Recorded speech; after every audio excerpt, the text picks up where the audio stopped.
አዎን አቤቱ የሁሉ አምላክ ነህ። አዎን አቤቱ የሁሉ ንጉሥ ነህ።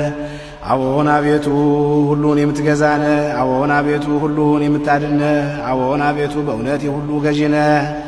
አዎን አቤቱ የሁሉ መድኃኒት ነህ። አዎን አቤቱ ሁሉን የምትጠብቅ ነህ። አዎን አቤቱ ሁሉን የምትመግብ ነህ። የልጅህን ሥጋ ከእኛ ሥጋ ጋር አንድ እንዳደረግ ያንተንም መሲህ ደም ከእኛ ደም ጋር አንድ እንዳደረግ እንዲሁ አንተን መፍራትን በልቡናችን በጎ አምለከትህንም በሕሊናችን ጨምር።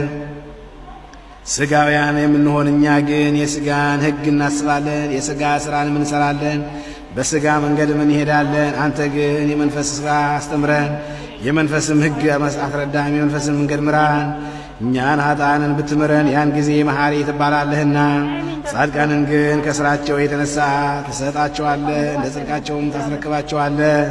የቀደመ በደላችንን አታስብብን፣ አቤቱ ይቅርታ ፈጥኖ ይደረግልን።